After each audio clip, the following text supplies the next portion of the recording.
Etiksä jotain?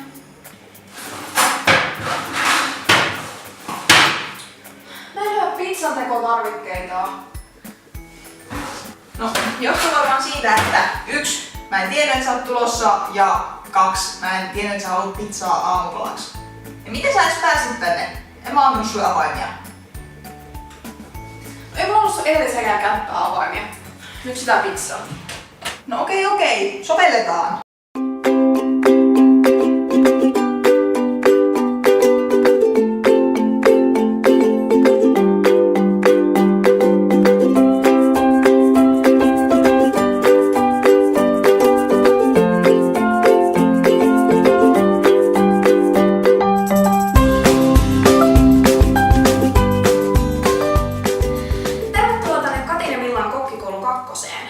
Eli tänään me tehdään pizzaa.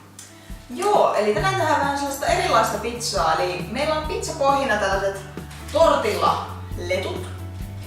Ja sitten täytteeksi me laitetaan nyt tällaista, että mitä kaapista löytyy. Eli täällä olisi kananmunaa, banaani, tomaattia, raajuustoa. Mitä tämmöistä terveysmössöä sä yrität mulle syöttää? Mä teen oman pizzan.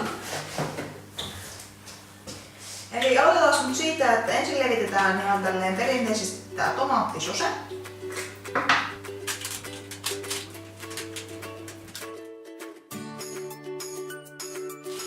Ja mä löysin kaapista näitä ruissipsiä, näihin voisi sopia tuohon. No. Kaipa ne suklaamurokin. Ja raajuusto tuo lisää kosteutta. Tää Piltti ajaa saman asian.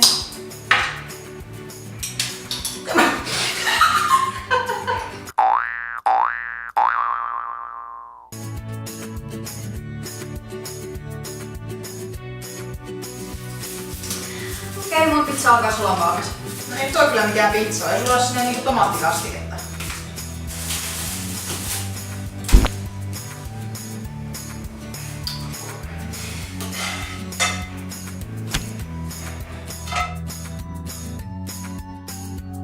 Hei, uunikin on lämmin.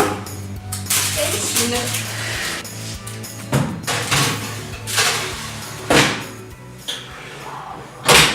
Six and a half hours later.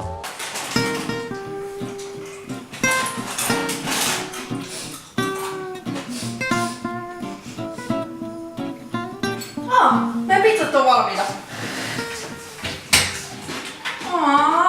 Mun tomaatti poksahti.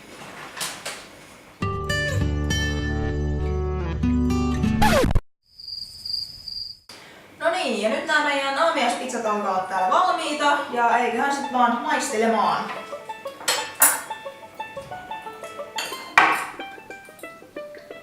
Joo, ei hullumpaa, tätä vois kyllä tehdä useamminkin. No niin, ja siis kuten huomaatte, niin ei kannata olla liian ennakkoluuloinen näiden niin ainesosien suhteen, että niin vähän erilaisemmillakin raaka-aineilla voi saada tosi hyvää ruokaa aikaiseksi. Ja